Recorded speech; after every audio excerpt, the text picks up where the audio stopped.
अस्सलाम वालेकुम व्यूअर्स, कैसे हैं आप सब। Welcome to my YouTube channel Maryam Academy. सबसे पहले जिन्होंने मेरे चैनल को सब्सक्राइब नहीं किया वो सब्सक्राइब करें और बेल आइकन को प्रेस करना मत भूलिएगा ताकि मेरी हर लेटेस्ट वीडियो आप तक इजीली आ सके, आपको पता चल जाए। तो आज हम मज़मून लिखेंगे माँ की गोद पहली दरसगाह के उन्वान पर मज़मून लिखेंगे। माँ की गोद इंसान की पहली तरबियत गाह होती है। तो आइए स्टार्ट करते हैं। माँ की गोद बच्चे की ज़िंदगी का पहला और सबसे अहम तालीमी इदारा है। बच्चा दुनिया में आने के बाद सबसे पहले अपनी माँ से ताल्लुक़ कायम करता है। माँ ही वो हस्ती है जो बच्चे को बोलना, चलना, खाना पीना और दुनिया के इब्तदाई आदाब सिखाती है।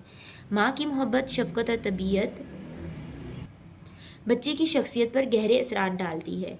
माँ ना सिर्फ बच्चे को जिस्मानी ज़रूरियात फ़राहम करती है बल्कि इसकी ज़हनी, इखलाकी और रूहानी नशोनुमा में भी बुनियादी किरदार अदा करती है। माँ की गोद में बच्चा अच्छे और बुरे की पहचान सीखता है। अगर माँ पढ़ी लिखी और बाशऊर हो तो वो बच्चे को इल्म की अहमियत और ज़िंदगी के असूल बेहतर अंदाज में समझा सकती है। नेपोलियन बोनापार्ट का मशहूर कॉल है, तुम मुझे पढ़ी लिखी माएँ दो, मैं तुम्हें बेहतरीन कौम दूंगा। इससे ज़ाहिर होता है कि कौमों की तरक्की का इन्हिसार माँ की तालीम और तरबियत पर है।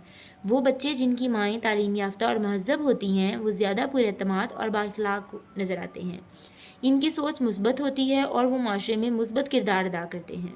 दूसरी तरफ अगर माँ नाख्वानदा मतलब पढ़ी लिखी नहीं होगी तो बच्चे की तरबियत में कमी रह सकती है, क्योंकि इब्तदाई तरबियत ही बच्चे के मुस्तकबिल की बुनियाद है।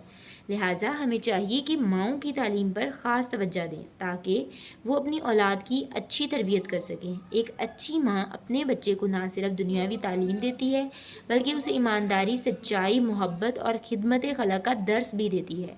वाकई माँ की गोद ही पहली वो दरसगाह है जहाँ से इंसान की कामयाब ज़िंदगी का आगाज़ होता है। आई होप आपको अच्छे से समझ आया होगा। तब तक टेक केयर, अल्लाह हाफिज़। और जाने से पहले मेरे चैनल को सब्सक्राइब ज़रूर कर दें। अल्लाह हाफिज़।